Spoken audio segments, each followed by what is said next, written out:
mesmo que a gente enverede, né, por outros caminhos ou por outras ciências, seja qual for a ciência, a gente acaba sempre voltando à palavra, né? E é para isso que a gente foi chamado. E quero compartilhar com vocês Marcos, capítulo 3, verso 13.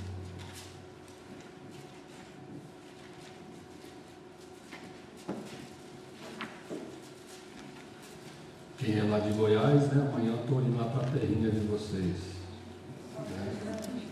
Só para deixar vocês salivando, né? Mas Goiás está lá, no mesmo lugar, como diz o goiano, né? Não aluiu nem para um lado nem para o outro, mas está lá, no mesmo lugar. Benção. Marcos 3, verso 13. Depois subiu ao monte e chamou os que ele mesmo quis, e vieram para junto dele. Então designou 12 para estarem com ele e para os enviar a pregar e a exercer a autoridade de expelir demônios. E eis os 12 que designou: Simão, e aí vai a lista de todos eles. Ok? Nessa.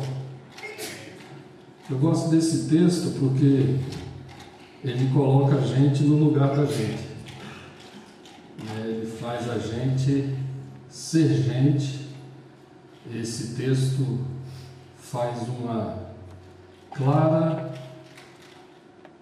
explicação de quem nós somos, do que podemos fazer, né, e a razão de estarmos aqui. Para alguns auditórios ou para algumas pessoas, esse texto, estas palavras que nós vamos colocar aqui não fazem sentido algum, mas para outros cai como uma luva, né? Eles entendem direitinho o que o texto quer nos mostrar, né? E é um texto que mexe bastante com as nossas teologias, né? E é por isso que eu gosto dele, porque ele é só Bíblia, né? Você põe a teologia que você quiser aí, né? Pode usar a teologia que você quiser. Mas eu, quando estou olhando aqui para o texto, eu só estou vendo a Bíblia. Eu não estou vendo nenhuma outra teologia aqui, somente essa que está aqui, né? E aí, depois que você achar a sua teologia, você resolve aí com seus pastores, né? Pastor Dinho, pastor Alcemir. Eu vou embora amanhã mesmo, né? Então, fique como você quiser. A batata fica aí, assando. Mas olha só, Jesus sobe ao monte e chama os que ele mesmo quer.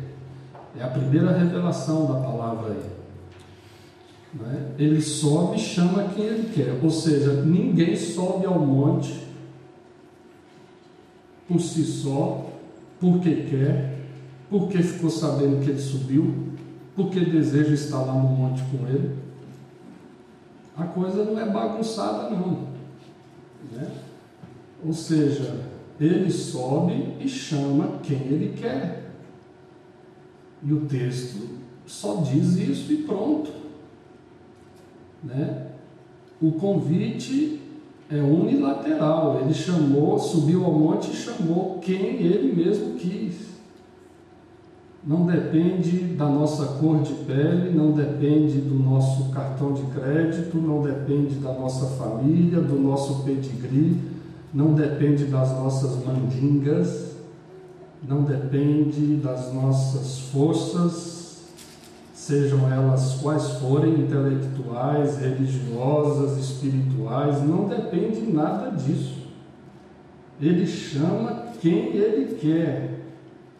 E diz o texto aí que estes que ele chamou, quando subiu ao monte, diz o texto que eles foram para junto dele. O chamado dele não é frustrado. Ele chama direcionando o seu chamado àqueles a quem ele quer, e diz o texto que estes vão para junto dele, vão na direção do chamado. Se ele subiu ao monte e o chamou para o monte, é para lá que eles vão, para estar junto dele, vão para junto dele. Isso é joia porque combina com Jeremias 31:3, quando diz lá: de longe se me deixou ver o Senhor dizendo, com amor eterno eu te amei, por isso com benignidade te atraí.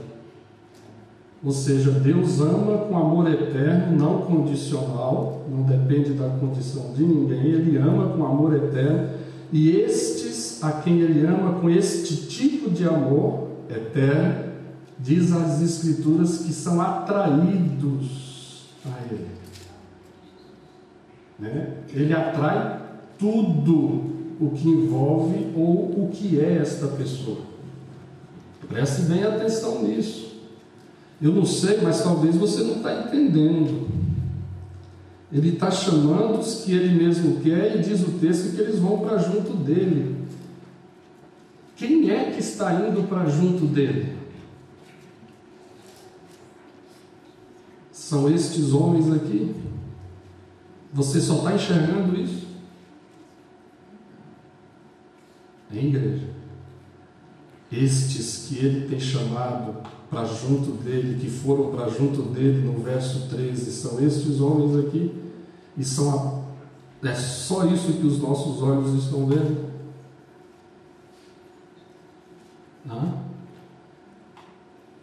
Aí começa o que eu quis dizer no início. Esse texto coloca a gente no lugar certo. Eu não consigo olhar para esse texto e ver aqui que só está indo a eles o Simão, o Tiago, o André, o Felipe, o Bartolomeu, o Mateus, o Tomé, o Tiago, e sei lá quem mais e quem lá mais. Eu não consigo ver isso. E eu quero nesta noite te ajudar a enxergar um pouco mais. Sabe o que realmente ele está chamando aí? Ele está chamando uma casa. Ele está chamando uma família. Ele está chamando uma descendência. Ele está chamando para ir para junto dele projetos, sonhos, bolso, dinheiro, profissão, inteligência, habilidade, trabalho, filhos. Ele está chamando estas pessoas, mas estas pessoas não estão sozinhas. Elas têm toda uma complexidade de coisas que envolvem a vida deles e até outras pessoas. Está vendo como melhorou a nossa visão agora? A gente tem uma tendência de olhar para o texto e ver que ele está chamando, e quem vai para junto dele são estes homens, mas os nossos olhos precisam entender que estes homens não viviam sozinhos, mas eles tinham sonhos, tinham profissões, tinham família, tinham projetos de vida, eles tinham uma vida radicada, enraizada em algum lugar. O que Jesus está fazendo com esses homens é desraigando, desenraigando. Melhor falar o goianês, tirando as raízes, mudando vidas, mudando projetos, mudando sonhos. É isso que vai para junto dele quando ele sobe no monte. E a gente tem uma tendência de não querer isso. E a gente usa até um linguajar que entrou no meio cristão e que trouxe muito problema até hoje, né? Porque a gente pede a pessoa para entregar sua alma e o seu coração a Jesus. Ele não quer isso, não. Ou você dá tudo ou não dá essas coisas, não. Porque tem gente que separa a família, não deixa a família subir no monte. Tem gente que não deixa a profissão e o diploma subir no monte. Tem gente que não deixa a sua inteligência, ou a sua ciência, ou outras partes da sua vida subir no monte. Ou você sobe tudo, ou é melhor não subir nada. Porque aqui ele está chamando quem ele mesmo quer. E estes vão para junto dele, mas quem está indo para junto dele é toda uma pessoa. É tudo aquilo que a envolve. E é assim que Deus trata. E só assim satisfaz o chamado dele. E olha lá, interessante, verso 14. A gente posta aqui, faz barulho no microfone. Interessante. Então designou 12 para... Vocês já pararam para pensar que a maioria das vezes que a palavra designação aparece na Bíblia, ela sempre é seguida, vem depois dela ação, ou seja, designado para fazer alguma coisa? Se você um dia for curioso e desejar estudar as Escrituras, faz essa pesquisa. Todas as vezes que aparece a palavra e foram designados ou designação, sempre ela é seguida para fazer alguma coisa, cumprir alguma coisa, realizar alguma ação. Mas aqui Jesus faz algo interessante. A primeira designação dele é para estarem com ele. Só depois, olha aí no verso 14, os envia a fazer alguma coisa, que é pregar e exercer a autoridade de expelir demônios.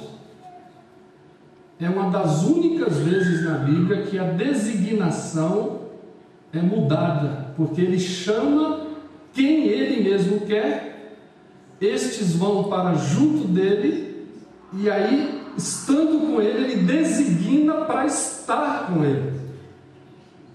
Estar com ele significa que ele designa para ser primeiro, antes de fazer. A primeira designação dele é para que estes, que ele mesmo quis e que foram para junto dele, é que estejam com ele, sejam discípulos, antes de fazerem o trabalho de discípulo.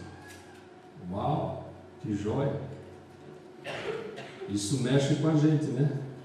Comigo mexe muito, não sei se mexe com você.